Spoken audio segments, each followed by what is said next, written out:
Morí con el sonido de sus aplausos resonando en mis oídos. No eran para mí, eran para Carla. Ella subió al escenario para recibir el mayor honor de diseño de la universidad. Lo hizo usando mis planos robados. La llamaron visionaria.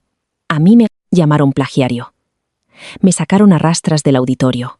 Caminé directo hacia un conductor distraído. Ahora abro los ojos de golpe. Es la mañana de la entrega final. Esta vez no. Corro al estudio para detenerlos. Que roben lo que quieran. Voy a dejar que beban el veneno. El ventilador del techo se tambaleaba en su eje. Marcaba latido metálico y constante. Lo miré fijamente. Mi pecho se agitaba, respirando un aire con sabor a café rancio y a grafito. Intentaba borrar la sensación fantasma de las costillas rotas. Mis manos se aferraban al borde de un colchón delgado. Estaban intactas, sin huesos rotos, sin asfalto incrustado en las palmas. Me incorporé. El sudor frío se pegaba a mi camiseta. Miré el reloj digital sobre el escritorio. Las 6:02 de la mañana.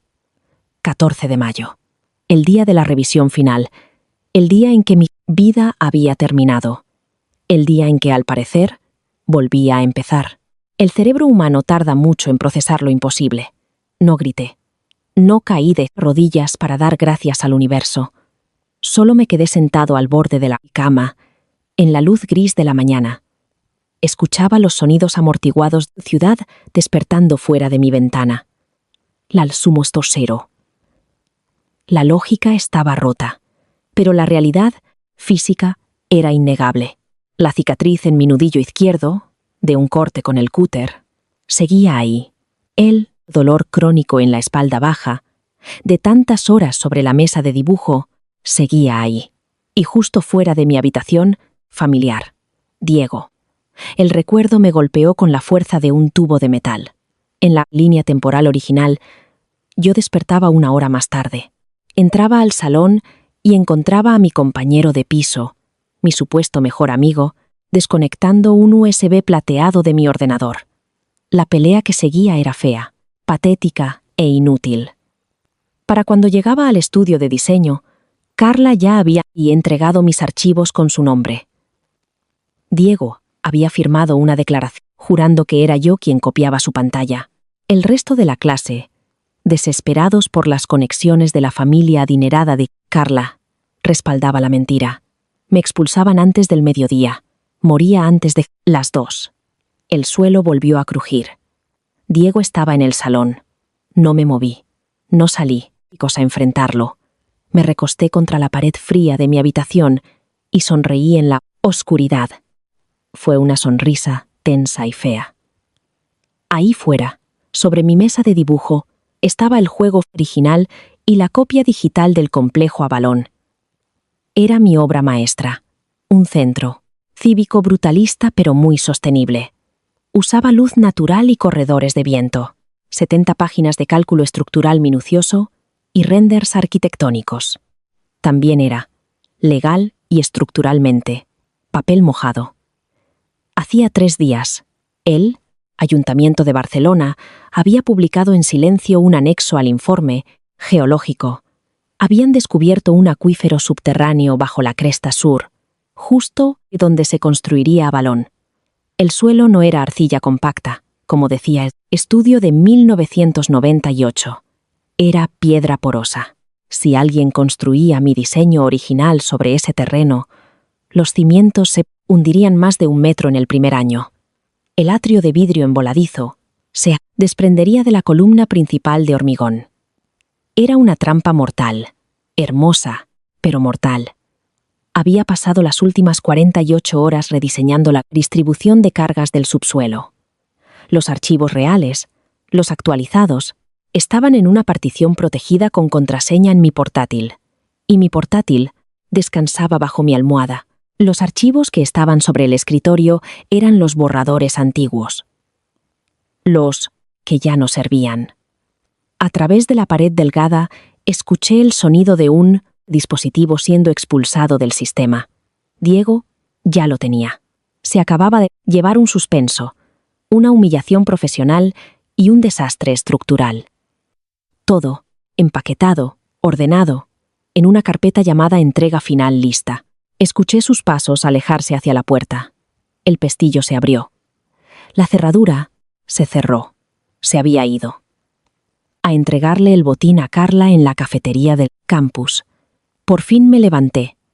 Las piernas me pesaban, ancladas a una gravedad que se sentía nueva. Entré al salón. El brillo del monitor iluminaba tazas vacías y lápices de grafito esparcidos. El puerto USB estaba vacío. Ni siquiera había cerrado la ventana del explorador de archivos. Fui a la cocina, llené el hervidor y encendí el fuego. No había prisa. La revisión final empezaba a las 9 en punto. El profesor Herrera, jefe del departamento, cerraba las puertas a las 9 y 1 minuto, sin excepción. Si te quedabas del lado equivocado de esa puerta, perdías el semestre. En mi vida anterior había corrido varios kilómetros entre el tráfico de la mañana. Entraba empapado de sudor, solo para ver mis propios renders proyectados con el nombre de Carla en el título. Esta vez, vertí agua caliente sobre café, barato. Observé el líquido oscuro caer en la taza. Le di un sorbo. Era amargo, real, terrenal. Volví al escritorio, saqué el portátil de debajo la almohada y abrí la partición oculta. El verdadero complejo Avalon me devolvió la mirada, los pilotes profundos, los cables de tensión reforzada. Era menos elegante que el borrador robado, más pesado, más sólido. Pero aguantaría en pie durante un siglo. Pulsé imprimir.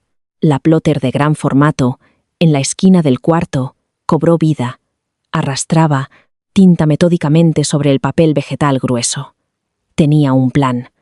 No iba a entrar gritando acusaciones. No iba a correr a llorarle a la administración. Las revisiones de arquitectura no las calificaban solo los profesores. Las juzgaba un jurado de expertos del sector, urbanistas e ingenieros estructurales. Gente a la que no le importaba el fondo fiduciario de Carla ni el estudio de su padre. Les importaba el hormigón, el acero, la gravedad. Iba a dejar que Carla se plantara frente a todo el jurado, que reclamara el diseño, que defendiera la estética, que se hiciera dueña de las matemáticas. Iba a dejar que ella misma atara la soga, se subiera a la silla y la apartara de una patada. La plotter terminó la primera hoja. Miré la hora. Las 7:15. Me sobraba tiempo. La mañana era fresca y nítida. Del tipo que se burla de ti cuando cargas una vida arruinada, pero que se siente como un viejo amigo cuando tienes todas las cartas. Caminé despacio, sin prisa, sin correr entre los pasos de cebra, atestados. El tubo negro con mis planos verdaderos, colgado al hombro, pesaba. Era un ancla, sólida contra la ligereza surrealista de estar vivo otra vez. Pasé por la biblioteca. A través de los ventanales, vi a las víctimas habituales de la semana de exámenes. Estudiantes dormidos sobre libros de texto. Latas de energéticos a medio terminar, usadas como pisapapeles. Las miradas huecas y frenéticas de gente que había llevado su sistema nervioso al límite absoluto. Sentí una punzada breve de compasión, tragada enseguida por una indiferencia y tradura.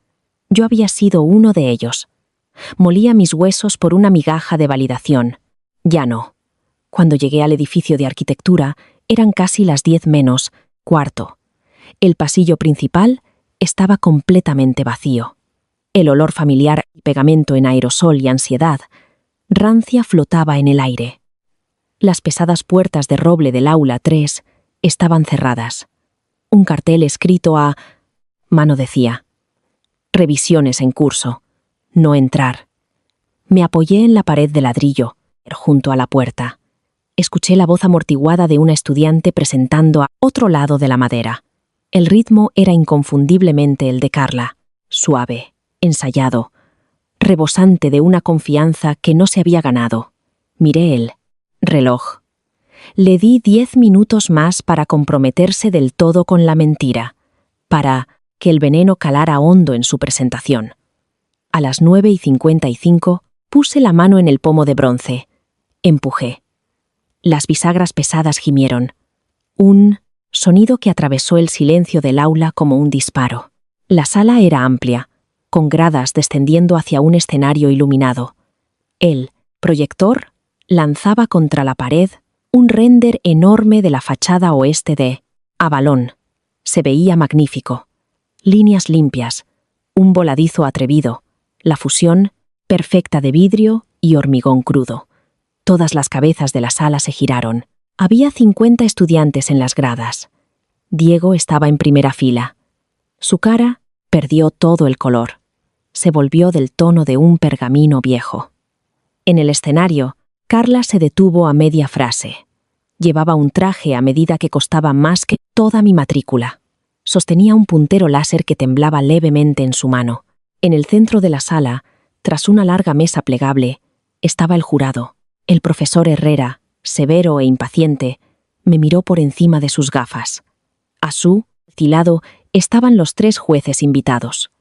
Un urbanista destacado, un arquitecto y senior de un estudio rival, y Manuel Ibáñez, un ingeniero estructural mayor, de fama brutal, autor del libro de texto que usábamos en tercer año, señor Silva. La voz del profesor Herrera fue un gruñido bajo de pura irritación. Llega casi 1 hora tarde. Las puertas estaban cerradas. Bajé las escaleras. Mis botas resonaban contra el suelo de hormigón. El silencio en la sala era absoluto. No me apresuré. No parecía arrepentido. Disculpe la interrupción, profesor, dije. Mi voz sonaba firme y llegaba con claridad hasta el fondo de la sala. Me retrasé terminando mis cálculos de carga estructural. Le aseguro que no. Volverá a pasar. Carla recuperó la compostura enseguida. Una sonrisa arrogante, condescendiente le tocó los labios. Creo que ya es un poco tarde para eso. Marcos, dijo. La revisión prácticamente ha terminado, y la verdad, es una falta de respeto interrumpir mi presentación. Se volvió hacia el jurado, señalando con elegancia hacia la imagen proyectada de mi trabajo robado. Como decía sobre la fachada oeste, la intención era crear un diálogo entre el brutalismo crudo del hormigón y la fragilidad del entorno natural. Llegué a la primera fila y me detuve, apoyado en el borde de un pupitre, vacío. Miré directamente a la pantalla. Es un concepto precioso, Carla, dije. Ella parpadeó, momentáneamente descolocada por el cumplido. Diego se removió incómodo, en su asiento, con los ojos yendo de mí a la salida. Gracias, dijo ella con tensión.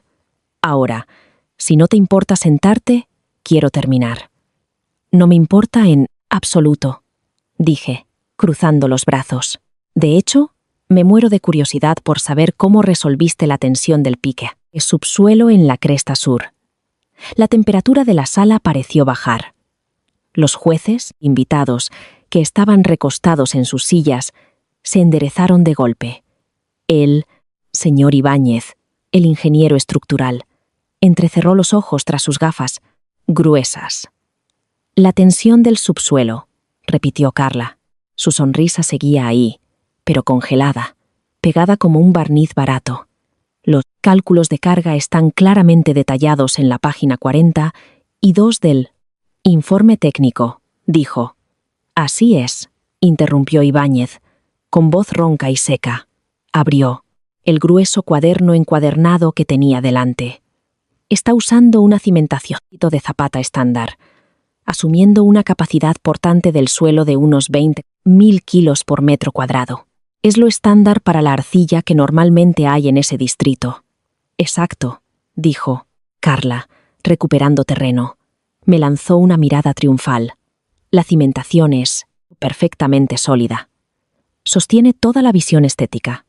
Así es. Coincidí con calma, suponiendo que el suelo sea arcilla. Me quité el tubo negro del hombro. Con el pulgar, quité la tapa de plástico. El sonido resonó en la sala silenciosa. Pero no lo es, dije. Miré directamente a Ibáñez. Hace 3 días, el ayuntamiento actualizó el estudio geológico del terreno de Avalón. Encontraron un acuífero. Toda la cresta sur está compuesta de caliza porosa y material suelto.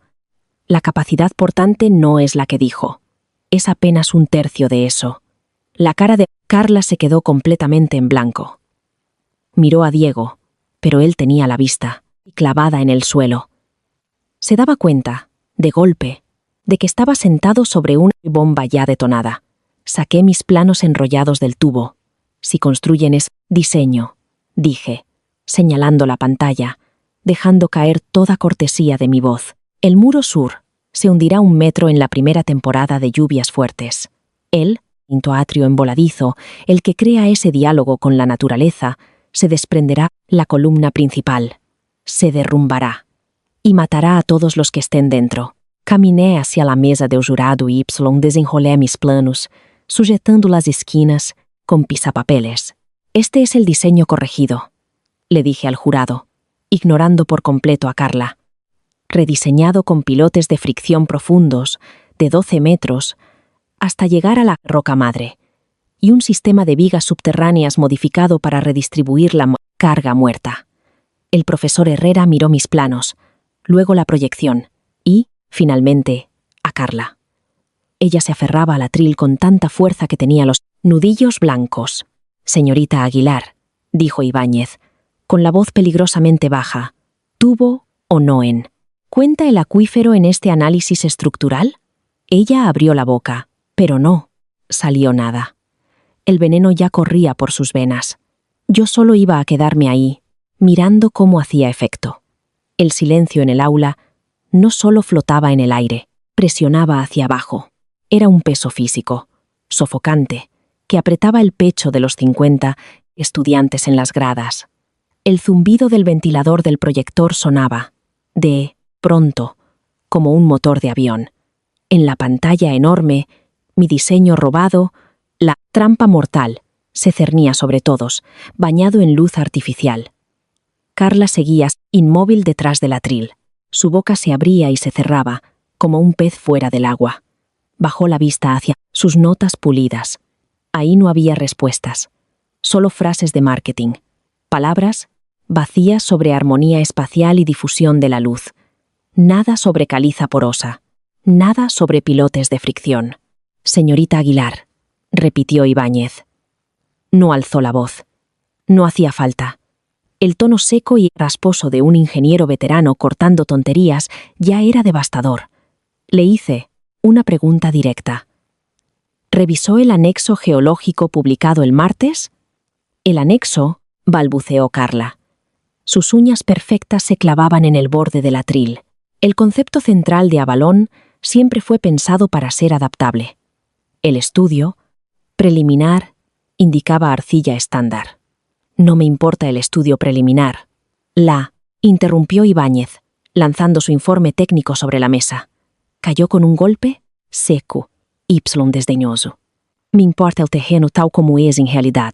Está proponiendo una estructura de vidrio emboladizo de 60 toneladas, anclada a lo que básicamente es una esponja mojada. Esta cimentación no pasaría ni un examen de física de primer año, y mucho menos la normativa municipal». Los ojos de Carla iban de un lado a otro con desesperación, hasta posarse en Diego, en primera fila. «Diego», dijo, con la voz quebrándose, perdiendo su tono suave y aristocrático. Diego se encargaba de la recolección de datos secundarios. Si había una actualización en los archivos municipales, él debía integrarla en el render final. Toda la sala giró la mirada hacia Diego. Se encogió físicamente, pegando los hombros contra la silla de plástico. Parecía un animal acorralado. En la línea temporal original, Diego se había levantado con confianza, mirando al profesor Herrera a los ojos, jurando haberme visto copiar la pantalla de Carla. Había sido tan convincente en su traición, alimentado por la promesa de un puesto junior en el estudio del padre de Carla. Ahora, sin su guión, frente a un fallo estructural catastrófico, se venía abajo. «Yo solo copié los archivos», murmuró Diego, con la voz apenas audible. «Es decir, solo revisé la base de datos principal. No vi ningún anexo». «¿Copió los archivos?», repitió el profesor Herrera, inclinándose hacia adelante. Sus cejas grises espesas se juntaron en una V de sospecha. ¿Qué significa exactamente eso, señor Torres? La señorita Aguilar es la única autora de este proyecto. ¿Por qué copiaba sus archivos? Diego tragó saliva con dificultad. Me miró. No le ofrecí nada, ni ira ni compasión. Solo una mirada plana e inexpresiva. Solo la ayudaba a organizar carpetas esta mañana, mintió Diego, pero el temblor en su voz lo delataba. Volví la atención al jurado. Señalé los grandes planos que había extendido sobre la mesa. Si observan el corte de la página 3, verán los ajustes necesarios. Cambié las zapatas superficiales por una malla de pilotes de fricción de hormigón armado, de 12 metros, para atravesar por completo la capa de material suelto. Se sacrifica parte del aparcamiento subterráneo, pero se estabiliza la columna principal de carga. Ibáñez se sacó unas gafas de leer del bolsillo, se las puso y se inclinó sobre mis dibujos. No dijo nada durante un minuto largo y angustioso. Recorría las líneas del plano con un dedo índice encallecido. Revisó las cuentas. Garabateó en los márgenes. Comparaba mis distribuciones de punto carga con sus propios cálculos mentales. A su lado, el urbanista comparaba mis dibujos con el render proyectado de Carla. El contraste era brutal. El de ella era un sueño imposible y brillante. El mío, una realidad sólida y funcional. Esto es grueso, murmuró Ibáñez al fin, tocando la base de hormigón que había dibujado. Arruina esa ilusión de flotar de la que hablaba. Sí, señor, respondí con calma. Arruina la ilusión, pero evita que el techo se derrumbe. Ibáñez soltó una risa, corta y áspera. Un sonido seco, sin humor. Levantó la vista hacia mí. Sus ojos, oscuros, agudos, evaluándome. Cambió estética por gravedad. Buena elección. La gravedad casi siempre gana. Se quitó las gafas y se giró hacia el profesor Herrera. Las cuentas de estos planos son sólidas. La cimentación es viable. Las cuentas del informe entregado por la señorita Aguilar no solo están mal, son negligentes. La cara de Herrera se había puesto de un rojo intenso. Era un académico que valoraba por encima de todo la reputación de su departamento. Que un juez invitado destrozara el proyecto de su mejor estudiante por negligencia grave era una mancha en su carrera. Miró a Carla. Señorita Aguilar entregó este informe técnico con su nombre esta mañana a las 8. Reclamóla. Autoría completa del análisis estructural. Así es, dijo Carla. Estaba luchando por su vida ahora, abandonando por completo a Diego. Era sólido, según los datos que tenía. Marcos solo intenta sabotear mi presentación. Entró, y tarde solo para humillarme por un tecnicismo geológico menor. ¿Un tecnicismo menor? Saltó Ibáñez, con la paciencia agotada. Señorita Aguilar, si construye esto, la gente muere. Eso no es un tecnicismo. Eso es el corazón mismo de nuestra profesión. Di un paso atrás, poniendo distancia entre la mesa del jurado y yo. Ya había entregado las pruebas. No, necesitaba discutir con ella. El jurado estaba haciendo el trabajo por mí. Además, dijo Herrera, bajando la voz a un tono peligrosamente calmado, el señor Silva acaba de presentar una solución dibujada a mano, matemáticamente sólida, para un problema que se hizo público hace apenas 72 horas. Una solución que dice ser suya. Herrera miró la proyección, luego mis planos, y finalmente el informe entregado por Carla. Una comprensión oscura empezaba a formarse en sus ojos. Las piezas encajaban, las huellas arquitectónicas idénticas, la colocación idéntica de las ventanas. La única diferencia era la cimentación, y solo uno de nosotros entendía realmente cómo funcionaba. Señorita Aguilar, dijo Herrera despacio, quiero que baje del atril. Profesor, por favor, esta es mi revisión final. Baje, ordenó. Su autoridad, absoluta. Su revisión ha terminado. La pantalla del proyector se apagó. La ausencia repentina de esa imagen brillante dejó la sala fría y vacía. Carla se quedó congelada un instante, aferrada al atril como a un salvavidas, pero el barco ya se había hundido. Despacio, casi mecánica, recogió sus notas. Su cara estaba pálida, sin rastro del rubor arrogante que llevaba 20 minutos atrás. No me miró al bajar por las escaleras laterales del escenario. No miró al jurado. Miraba al frente, con los tacones repiqueteando rápido, en retirada, contra el suelo de hormigón. Las pesadas puertas de roble del fondo se abrieron, se la tragaron y dejaron un silencio absoluto detrás. Los aduladores en las gradas estaban mudos. Los mismos estudiantes que, en mi vida anterior, habían respaldado sus mentiras a cambio de una invitación a la fiesta de verano del estudio de su padre, ahora miraban al suelo. El capital social en el que habían invertido valía ahora cero. «Señor Silva», dijo el profesor Herrera, frotándose el puente de la nariz. Parecía agotado, como un de hombre que acaba de descubrir una plaga de ratas en su cocina impecable. «Recójase sus planos. Lo quiero en mi despacho en 15 minutos». «Sí, profesor», dije. Fui hacia la mesa del jurado. Ibáñez seguía mirando mis planos. Cuando fui a enrollarlos, puso una mano plana sobre la hoja superior, deteniéndome. «¿Dibujó esto en 48 horas?» preguntó, con la voz baja, solo para los dos. «No he dormido desde el martes», respondí con sinceridad. Asintió despacio, recorriendo el dibujo una última vez con la mirada. Los pilotes de fricción fueron la decisión correcta, pero el arriostrado del garaje subterráneo es un poco excesivo. Podría quitar un 20% de ese acero y seguir cumpliendo el factor de seguridad. No quería arriesgarme, dije. Ibáñez, por fin levantó la mano. Buen instinto.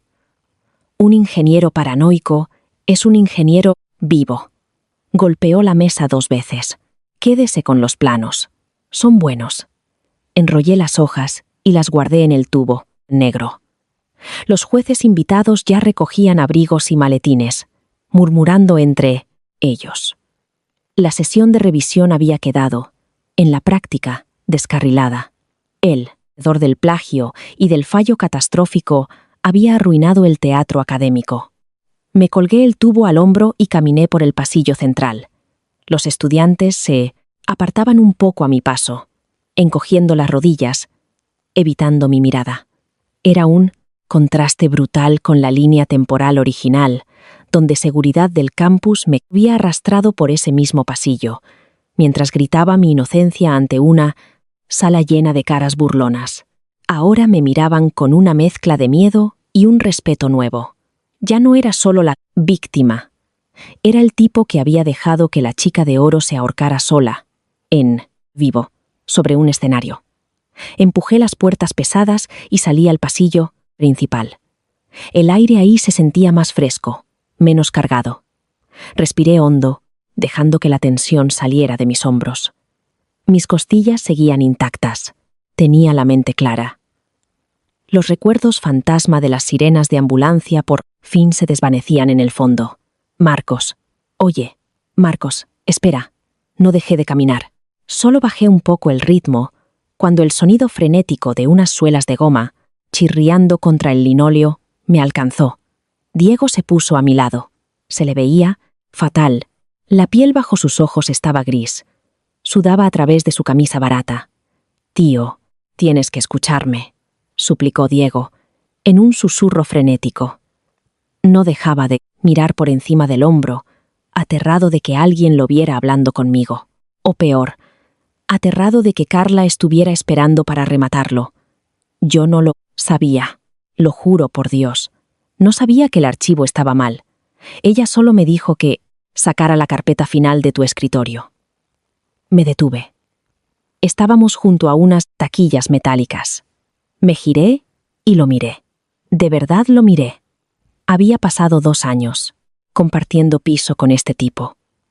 Habíamos compartido pizzas a las 2 de la mañana, quejándonos de los profesores, hablando de montar nuestro propio estudio. Había confiado en él sin reservas. y por un puesto junior de 60.000 al año me había entregado a un pelotón de fusilamiento. ¿No sabías que el archivo estaba mal?, repetí, con la voz completamente plana. Pero sabías que era mío. Diego se encogió. Ella dijo que le debías algo. Dijo que usaste sus modelos conceptuales en las primeras fases. Solo intentaba mantener la paz, tío. El estudio de su padre es el único que está contratando ahora mismo. Robaste mi trabajo, dije, dejando constancia de hecho simple e irrefutable. Esperaste a que me durmiera. Copiaste mi disco duro y se lo diste a alguien que ni siquiera sabía leer los datos de carga geológica. Marcos, por favor. Diego se acercó, alzando las manos en un gesto patético de rendición. Si Herrera investiga esto, estoy acabado. Me expulsan. Solo dile que fue un malentendido. Dile que colaborábamos. Podemos arreglarlo. Te lo compensaré. Te lo deberé el resto de mi vida. Miré su cara suplicante, buscando algún rastro de la rabia que me había consumido en la otra vida. Pero no había nada. Ni rabia, ni ganas de gritar o de golpearlo. Solo una apatía profunda y aplastante. Era patético. Un parásito buscando un nuevo huésped. No, estamos colaborando, dije en voz baja. Y no me debes nada. En serio, la cara de Diego se iluminó con una esperanza desesperada. De verdad se lo creyó. De verdad pensó que podría escabullirse de los escombros. Ay, tío, gracias. En serio, Marcos, yo. Lo interrumpí.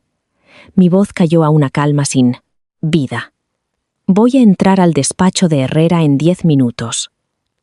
Le voy a contar exactamente lo que pasó. Le voy a mostrar los registros del sistema, que prueban cuándo se accedió y se copiaron los archivos. Le voy a mostrar la partición donde estaban guardados los archivos reales. Y después voy a dejar que él haga lo que quiera contigo. La boca de Diego se abrió de golpe. La esperanza se le drenó tan rápido que se desplomó físicamente contra las taquillas. No puedes hacer eso, Marcos. Me van a destrozar. Tú te destrozaste solo, dije, ajustando la correa del tubo en mi hombro. Solo pensaste que yo sería quien pagara por ello. Me di la vuelta y caminé hacia el despacho del jefe de departamento. No miré atrás. No hacía falta. Ya sabía cómo se veía una estructura al derrumbarse. El despacho del profesor Herrera olía a tabaco de pipa rancio y a pegamento de encuadernación caro. Era una sala construida para intimidar a estudiantes de 20 años. Estanterías del suelo al techo, en 3 paredes, llenas de gruesas monografías de arquitectura y normativas internacionales. Detrás de su enorme escritorio de caoba había una foto suya estrechando la mano a un ganador del premio Pritzker. Me había sentado en esa silla de cuero de invitados 3 veces durante mi carrera académica. Cada vez me había sentido pequeño, desesperado por su aprobación, por demostrar que pertenecía a su programa prestigioso. Hoy, el cuero era solo eso, otra silla más. Herrera se sentó pesadamente. No me ofreció asiento, pero me senté de todos modos, dejando la mochila del portátil en el suelo. Se quitó las gafas, sacó un paño de microfibra del cajón y empezó a limpiar los cristales con movimientos lentos y circulares. Era una táctica para ganar tiempo. Intentaba averiguar cómo contener un desastre que se le escapaba de las manos. Dejémonos de teatro, señor Silva, dijo Herrera. Su voz, sin la potencia habitual del aula, sonaba delgada, cansada. Está haciendo una acusación extremadamente grave. El plagio en el proyecto final no es un simple suspenso. Es una expulsión inmediata. Es el fin de una carrera antes de empezar. La señorita Aguilar afirma que usted es un estudiante resentido, que intenta sabotearla por despecho. No discutí. No alcé la voz, ni defendí mi carácter. Simplemente abrí la mochila, saqué el portátil y lo puse sobre el escritorio de caoba entre los dos. Abrí la pantalla. El brillo blanco iluminaba el polvo, bailando en el rayo de luz que atravesaba su ventana. No espero que confíe solo en mi palabra, profesor, dije, Mis dedos se movían sobre el táctil. Los arquitectos no confiamos en la confianza. Confiamos en la documentación. Abrí la terminal del sistema. Una caja negra con texto blanco, parpadeante, apareció en la pantalla. Escribí unos comandos rápidos para acceder a los registros profundos del sistema. Líneas de código empezaron a desplazarse por la pantalla. Una huella digital de cada acción realizada en el ordenador durante las últimas 72 horas. A las 6:15 de esta mañana, dije, señalando una marca de hora concreta. Se conectó una unidad USB externa a este equipo. A las 6:17, se copió a esa unidad una carpeta llamada entrega final, lista. El tamaño total era de 2 gigabytes. La unidad se expulsó a las 6:21. Herrera volvió a ponerse las gafas. Se inclinó hacia adelante, siguiendo el texto blanco con la mirada. Sabía lo suficiente de sistemas operativos como para leer el registro. La prueba era irrefutable. Eso demuestra una transferencia, apuntó Herrera, haciendo de abogado del diablo. No demuestra quién la inició. La señorita Aguilar podría argumentar que usted transfirió los archivos para dárselos. Podría, coincidí con calma. Pero no puede explicar esto. Cerré la terminal y abrí mi programa de diseño. Saqué los metadatos del diseño original, defectuoso, el que Carla acababa de presentar ante el jurado. Le mostré la fecha de creación, 6 meses atrás. Le mostré los cientos de guardados progresivos, las miles de horas de microajustes registradas bajo mi usuario específico. Después, abrí la partición cifrada. Escribí la contraseña. La carpeta se abrió, revelando los planos reales, los pilotes de fricción, el ariostrado. El anexo municipal sobre el acuífero se había publicado en el archivo digital del ayuntamiento el martes a las 4 de la tarde. Dije, mostrando el historial de mi navegador para señalar el momento exacto en que descargué el informe geológico. 40 minutos después, creé este nuevo archivo. He trabajado en él sin parar durante las últimas 48 horas. Aquí puede ver los guardados progresivos.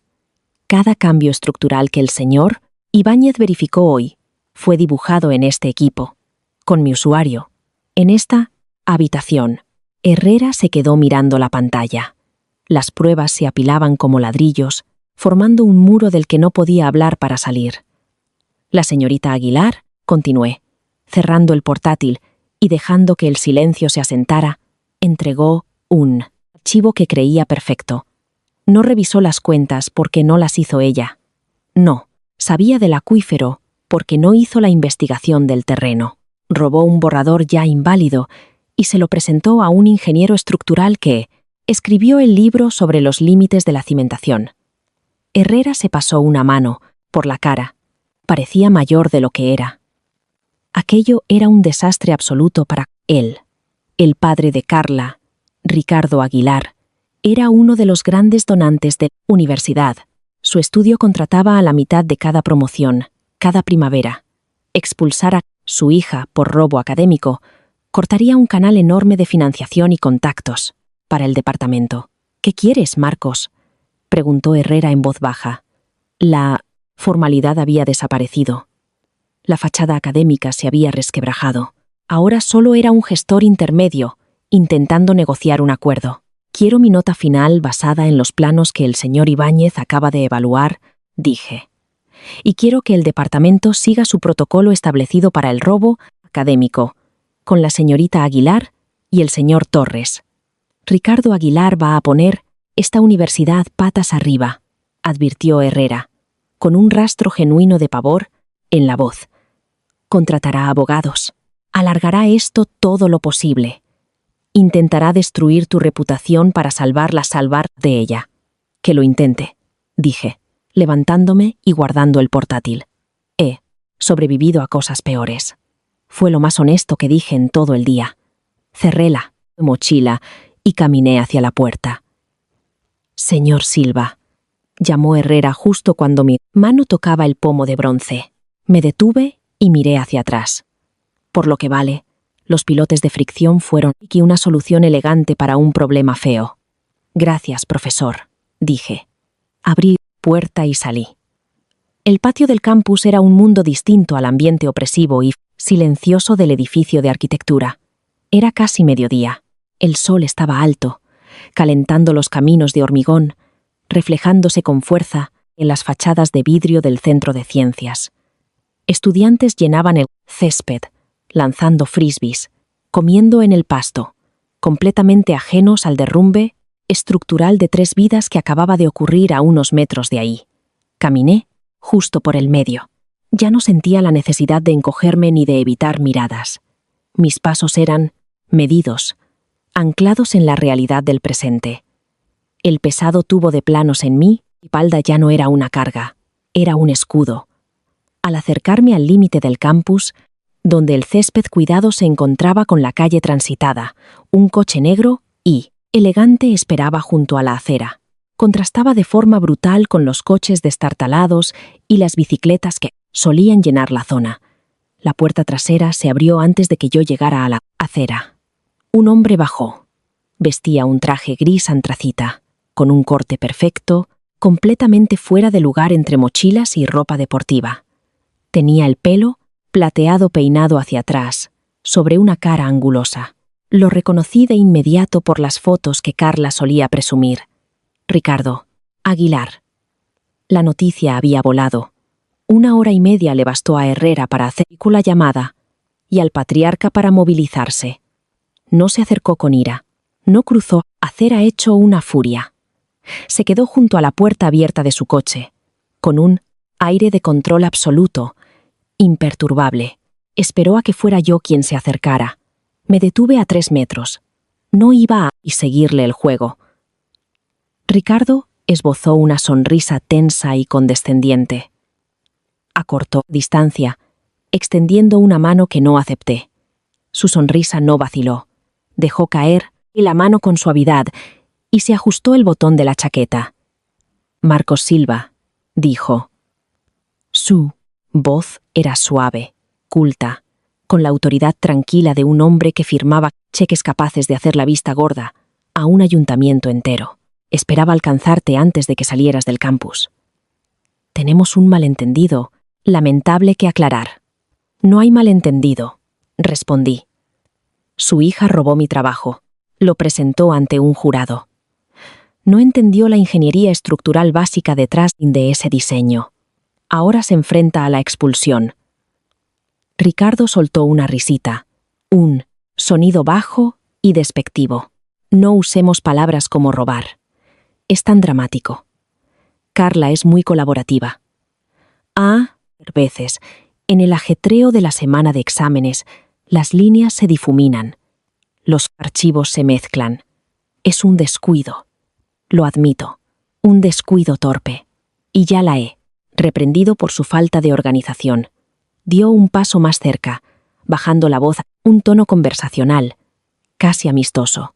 El profesor Herrera me cuenta que dibujaste una cimentación correctiva bastante impresionante esta mañana. El señor Ibáñez quedó muy impresionado. No es poca cosa. Ricardo inclinó la cabeza, evaluándome como quien mira una propiedad prometedora. Mi estudio está ampliando su división estructural.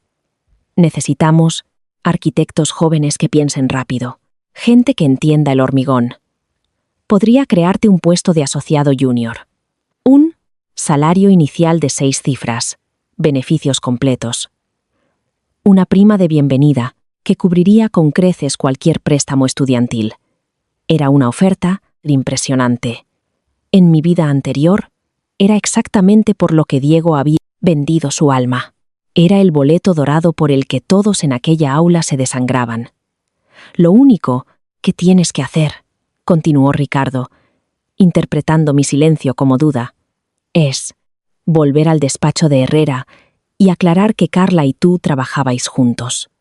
Tú te encargaste de la ingeniería, ella de la estética, una entrega conjunta. Todos salvan las apariencias, todos ganan. Lo miré. Miré más allá del traje caro y el encanto pulido. Vi la y misma arrogancia exacta que me había matado. La certeza absoluta de que todo el mundo tenía un precio y que gente como yo era solo inventario barato. No, dije. Una sola sílaba, plana, sin rabia, solo una finalidad inamovible. La sonrisa de Ricardo por fin desapareció. El encanto se evaporó, dejando a un ejecutivo frío y duro. No creo que entiendas la posición en la que estás, señor Silva. Eres un don nadie con talento. Formo parte de la Junta del Instituto de Arquitectos. Si quiero, puedo asegurarme de que no diseñes ni una caseta de perro en esta ciudad. Te estoy ofreciendo una carrera. Recházala, y te daré una guerra. No tiene guerra, le dije, con la voz completamente tranquila. Tiene una hija que no distingue entre arcilla y caliza. Tiene un jurado de expertos del sector que acaba de verla fallar un control de seguridad básico. No puede comprar al señor Ibáñez. No puede comprar al ayuntamiento. Si intenta forzar esta historia de la entrega conjunta, el señor Ibáñez destrozará públicamente su estudio por avalar una estructura que mataría a sus ocupantes. Usted no está aquí para salvar mi carrera, señor Aguilar. Está aquí para salvar el valor de sus acciones. Vi cómo la comprensión lo golpeaba. Sus ojos se abrieron ligeramente. Su mandíbula se tensó. Sabía que yo tenía razón. Ibáñez era un fanático de la seguridad. Quemaría el de estudio Aguilar hasta los cimientos si intentaban validar esa trampa mortal. No, esperé respuesta. Lo rodeé y seguí caminando. 20 minutos después, abrí la puerta de mi piso. El aire dentro estaba viciado, cargado con los restos de pánico y la traición de la noche anterior. Diego estaba sentado en el sofá desgastado del salón. Sus maletas ya estaban hechas junto a la puerta. Levantó la vista cuando entré. Su cara era una máscara de miseria pura. Está claro que la administración ya lo había contactado. Había perdido la apuesta. Lo había perdido todo. No le dije ni una palabra. Pasé junto al sofá, entré en mi habitación y agarré mi bolsa de viaje. Empaqué mi ropa, mis herramientas de dibujo y el disco duro con los archivos reales. Tardé menos de 10 minutos. Cuando volví al salón, Diego se puso de pie. Abrió la boca. Sus ojos brillaban con lágrimas contenidas. Desesperado por una absolución, un último argumento, una oportunidad de explicarse. Pasé a su lado, abrí la puerta y la dejé cerrarse tras de mí. Ya no quedaba nada por decir. La vida anterior había muerto. Por fin seguía adelante. El motel era una caja de bloques de hormigón junto a la carretera, a unos 5 kilómetros del campus. Olía a limpiador industrial de limón mezclado con humo de tabaco rancio. Pagué una semana en efectivo. Dejé la bolsa sobre colcha floreada y descolorida, y me senté en la silla de plástico junto a la ventana. Fuera, un letrero de neón zumbaba, lanzando sombras rojas intermitentes sobre el aparcamiento. Vi los coches pasar borrosos por la autopista. Por primera vez en 72 horas, la adrenalina por fin abandonó mi cuerpo. No se fue, y despacio. Cayó de golpe, dejándome vacío y completamente agotado. Apoyé la cabeza contra el cristal frío de la ventana. Me ardían los ojos, me temblaban un poco las manos. Una respuesta fisiológica tardía a un trauma que técnicamente esta vez no había ocurrido. Sin ambulancia, sin costillas, rotas. Solo una habitación silenciosa y el zumbido de un aire acondicionado, grato, había sobrevivido. Dormí 14 horas. Cuando desperté, era jueves por la tarde. Abrí el portátil y me conecté al wifi, sin protección del motel. Mi correo universitario estaba lleno de mensajes frenéticos de compañeros, aplicaciones automáticas del registro y una carta formal y fría de la oficina, mitad de asuntos académicos. La abrí. El lenguaje estaba meticulosamente aséptico, redactado por abogados universitarios aterrados de la responsabilidad legal. No, mencionaba a Ricardo Aguilar. No detallaba el fallo estructural catastrófico que Carla había propuesto. Solo decía que Tras una revisión formal de las presentaciones finales, Carla Aguilar y Diego Torres habían sido declarados en violación del Código de Integridad Académica. Con efecto inmediato, quedaban expulsados. Mi propia nota se había registrado como aprobado con distinción, basada en mi entrega adicional. Cerré el portátil. No sentí un estallido de triunfo, ni ganas de celebrar, solo una sensación pesada y silenciosa de final. El veneno había hecho su trabajo. El parásito estaba muerto. El móvil vibró en la mesita. Un número desconocido. Dejé sonar 3 veces antes de contestar. Marco Silva, tu arriostrado todavía me molesta, dijo una voz seca y ronca. Sin saludo, sin presentación. Solo el tono abrasivo de un hombre que no gastaba oxígeno en cortesías.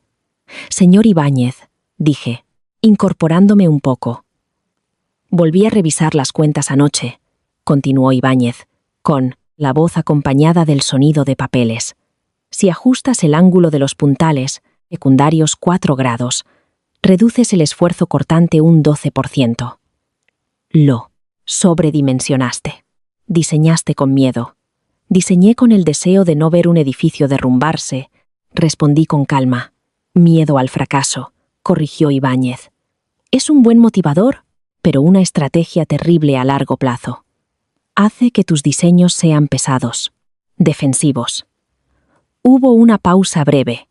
Escuché el chasquido de un mechero y una exhalación larga. Nos vemos en la esquina de Cuarta con Olmo en 1 hora.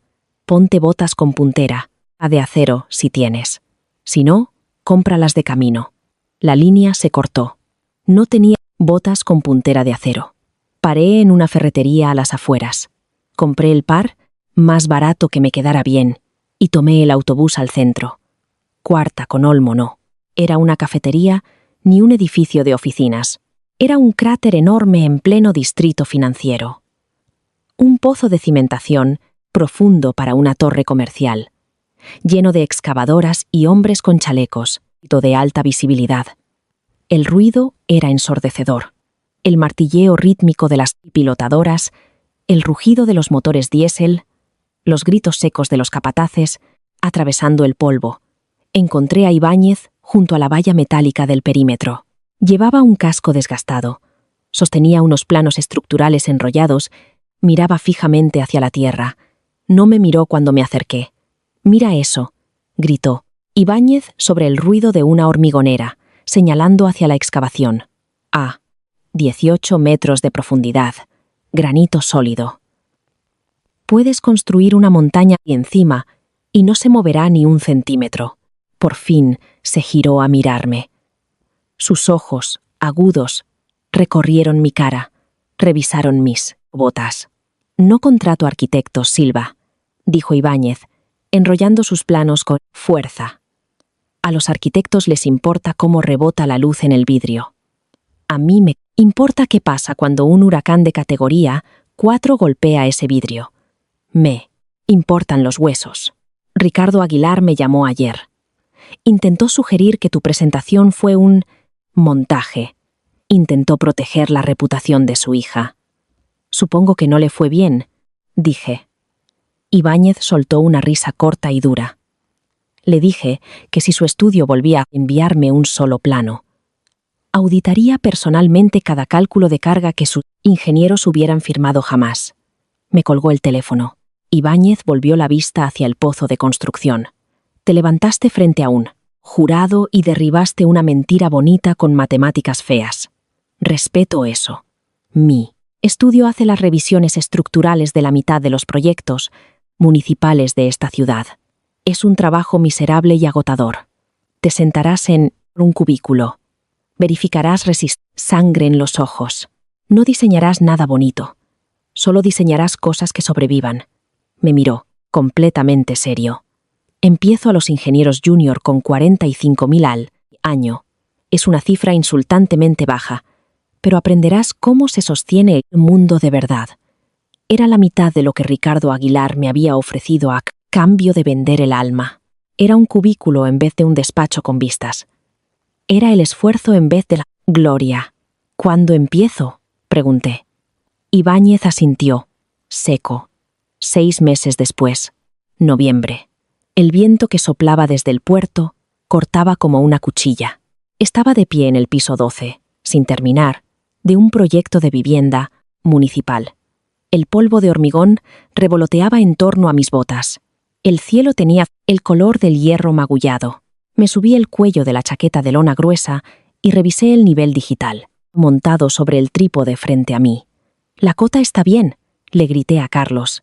Él, capataz de la obra, un hombre que se comunicaba a base de gruñidos y señas.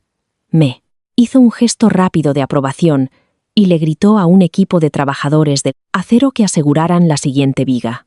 Registré los datos en la tableta.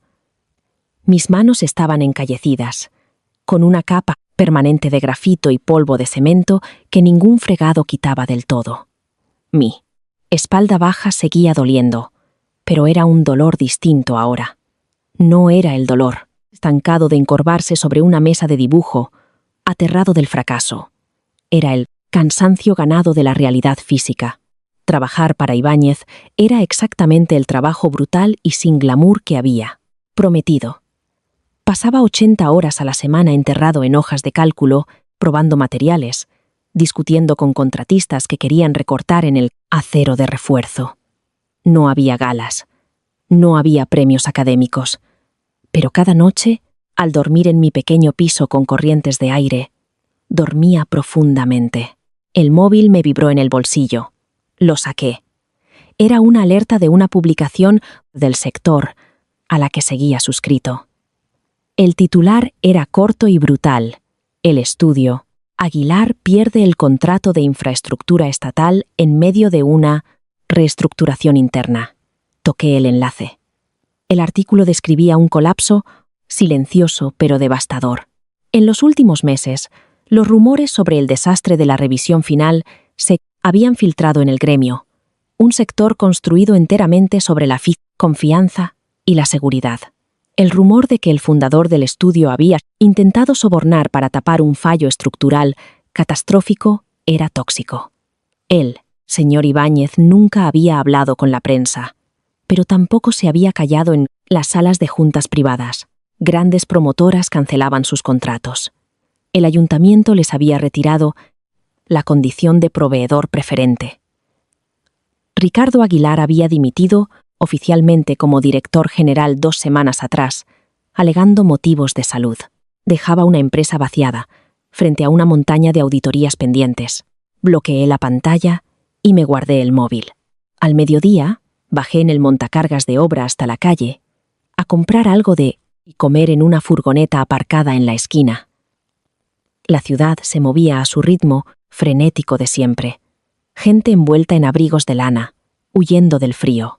Compré un café y un bocadillo y me giré para volver a la obra. Marcos. La voz era débil, dudosa. Me detuve y me giré. A unos pasos, con una bandeja de cartón cargada de cafés baratos, estaba Diego. Se le veía mayor. El encanto fácil de universitario que le conseguía copas, gratis y prórrogas en los trabajos, había desaparecido. Tenía la postura hundida, la cara demacrada. Llevaba una chaqueta desteñida sobre el polo uniforme de una franquicia local de imprenta, muy lejos de aquel puesto de asociado junior en un estudio prestigioso. Nos quedamos mirándonos mientras la gente pasaba a nuestro alrededor. Parecía aterrado, como si esperara que le gritara, que lo humillara ahí mismo, en la acera. «Hola», dijo Diego, con la voz apenas por encima del ruido del tráfico. Cambió el peso de un pie a otro. Nervioso. «Yo te vi salir de la obra. Trabajas en el proyecto de vivienda». «Así es», dije. Mi voz sonaba tranquila. No sentí ningún destello de ira. Al mirarlo ahí, con una bandeja de cafés para algún jefe intermedio de una imprenta. La rabia, simplemente, ya no estaba.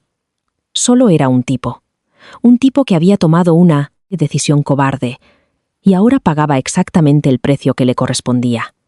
«Eso está bien, está muy bien», murmuró Diego, mirando al suelo. «Me enteré de lo del estudio, Aguilar, de las auditorías, de que el padre de Carla dimitió». Volvió a mirarme, con una esperanza patética y persistente en los ojos. Intenté llamarte varias veces en junio, para disculparme.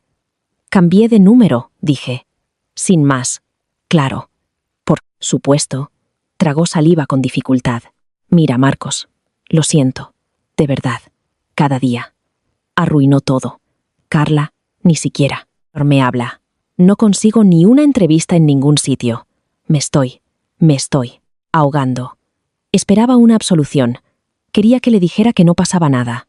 Quería que le dijera que el tiempo cura todas las heridas, que podíamos tomarnos una cerveza y olvidar que había intentado enterrarme. Construiste tus cimientos sobre una mentira, Diego, dije, con la voz baja pero firme. Cuando llegó la lluvia, se derrumbaron. Eso no es culpa mía, y no es mi trabajo sacarte de los escombros. No esperé respuesta. Me di la vuelta y caminé hacia las puertas de acero de la obra. Pasé el control de seguridad. El olor a gasoil y tierra mojada me envolvió. Miré hacia arriba, hacia el esqueleto del edificio. Las vigas de acero se alzaban hacia el cielo gris, ancladas con firmeza al granito sólido bajo la calle. No era bonito, no era poético, pero era real, e iba a durar. Pasaron 2 años. El proyecto de vivienda municipal junto al puerto ya no era un render en una pantalla. Eran 12 plantas de hormigón armado, ventanas con marco de acero y aislamiento de alta densidad. No iba a ganar ningún premio internacional de diseño. No había voladizos de vidrio espectaculares, ni diálogos delicados con la naturaleza. Era un bloque brutal y eficiente, diseñado para mantener calientes a 300 familias de bajos ingresos durante los inviernos duros de la costa. Fue una tarde de martes cuando hicimos la revisión final de acabados. El aire, dentro, olía a pintura fresca, a placas de yeso recién curadas, a cera industrial para suelos. Caminaba por el pasillo del segundo piso, con una carpeta pesada en la mano, revisando la escuadra de los marcos de las puertas. Unos pasos resonaron por el pasillo, pesados, deliberados, sin ninguna prisa. Ibáñez dobló la esquina. Llevaba su casco gastado de siempre y un chaleco de alta visibilidad que parecía haber sobrevivido a una guerra. No llevaba carpeta, tenía todo el esquema estructural guardado en la cabeza. Se detuvo en una junta de dilatación cerca de los ascensores, pasando el pulgar encallecido sobre unión de metal. Se agachó, entrecerrando los ojos ante el rodapié, y se levantó con un gruñido seco. El sellador de la junta secundaria está unos milímetros de más, dijo Ibáñez, con la voz ronca resonando en el pasillo vacío. Va a retener humedad. En 5 años, criará moho. Haré que el equipo de Carlos lo raspe y lo vuelva a sellar antes de la inspección final del jueves, respondí, tomando nota en la carpeta. Ibáñez asintió despacio. Caminó hasta una ventana al final del pasillo y miró el agua gris y agitada del puerto. Se quedó ahí un buen rato. El silencio se estiraba, cómodo, cargado con el peso de un trabajo terminado. La Comisión de Urbanismo aprobó el presupuesto para el nuevo intercambiador de transporte en el lado oeste, dijo Ibáñez, sin girarse. 3 niveles subterráneos. Problemas serios con el nivel freático. Va a ser una pesadilla de obra, miserable y agotadora. Suena a eso, dije. Ibáñez por fin giró. Me miró, con sus ojos oscuros, agudos, evaluándome, apartando capas de polvo y cansancio para ver la estructura debajo. Te pongo al frente. Enlace estructural principal. Vas a llevar los cálculos de carga de toda la malla de cimentación. No te voy a llevar de la mano. Si te equivocas en las cuentas, se inundan los trenes y te despido. Era lo más parecido a un cumplido que Ibáñez me había dado jamás. Era un ascenso, un salto, enorme de responsabilidad, entregado como una amenaza. No me voy a equivocar en las cuentas, dije. Ibáñez asintió. Seco. Asegúrate de que Carlos arregle ese sellador. Pasó a mi lado, sus botas pesadas apagándose por las escaleras. 1 hora después, Estaba en las oficinas municipales de urbanismo, entregando las solicitudes finales de licencia de ocupación. El edificio era una reliquia cavernosa de los años 70, con fluorescentes, parpadeantes y el zumbido de un aire acondicionado central antiguo. Saqué un número del dispensador rojo y me senté en una de las sillas duras de fibra de vidrio. La sala estaba llena de contratistas cansados, funcionarios y gestores manejando pilas de papel. Apoyé la cabeza contra la pared de bloques de hormigón y cerré los ojos, escuchando el zumbido monótono de los números, llamados por megafonía. Número 84. La voz del funcionario crepitó. Abrí los ojos. Una mujer, 2 filas delante, se levantó. Llevaba una gabardina, beige, y una carpeta de acordeón gruesa. Tenía los hombros encogidos, con esa postura que carga el peso invisible de una derrota administrativa. Caminó hasta el mostrador y deslizó la carpeta sobre el plexiglás rayado. Tengo los permisos de retranqueo revisados para la zona comercial del distrito norte, le dijo al funcionario. Reconocí la voz de inmediato. Era Carla. Ya no. Parecía la chica de oro del departamento de arquitectura. Los trajes caros a medida habían desaparecido. La arrogancia sin esfuerzo que solía irradiar una fuerza física se había evaporado por completo. Se la veía cansada, se la veía normal. Vi cómo el funcionario sellaba sus papeles sin ceremonia, tirándolos a una cesta metálica. Carla recogió sus recibos, se dio la vuelta y caminó hacia la salida. Pasó a 3 metros de mí. Su mirada recorrió la sala de espera, pero no se cruzó con la mía. Miraba a través de la multitud, perdida en la realidad mundana y aplastante de hacer trámites para una promotora comercial de segunda. Salió por las puertas de vidrio y desapareció entre el tráfico de la tarde.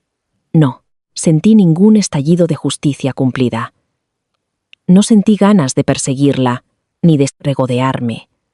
La apatía profunda que había sentido 2 años atrás, en aquel pasillo universitario, se había solidificado en una indiferencia permanente. Ella ya no era la villana de mi historia. Era solo una desconocida tramitando permisos para un centro comercial. Número 86. Zumbó la megafonía. Me levanté, caminé hasta el mostrador y entregué los archivos de mi proyecto de vivienda. El funcionario los selló, me dio la copia y asintió. Salí de la oficina de urbanismo y pisé la acera concurrida. El sol empezaba a ponerse, alargando sombras nítidas sobre el hormigón. Respiré hondo, el aire frío de la ciudad. Esperé el dolor fantasma en las costillas. El fantasma del asfalto, de una línea, sopla temporal que ya no existía. Había desaparecido por completo. Me metí las manos en los bolsillos de la chaqueta de lona y me uní al flujo de gente hacia metro. Tenía un intercambiador que construir. Tenía una cimentación que dibujar. El mundo pesaba, y la gravedad era absoluta, pero mis botas pisaban tierra firme, y por fin avanzaba. Muchísimas gracias por ver y escuchar la parte final de esta historia. Sí. Disfrutaste viendo a Marcos reconstruir su vida y encontrar el verdadero éxito, por su cuenta. Dale like al video. De verdad ayuda a que el canal crezca. No olvides suscribirte y activar la campana para no perderte los próximos dramas de Renacimiento. Ahora quiero saber tu opinión. ¿Habrías confrontado a Diego y a Carla en el momento en que despertaste? ¿O los habrías dejado destruirse solos sobre el escenario, tal como hizo Marcos? Déjame tu respuesta en los comentarios. Nos vemos en el próximo video.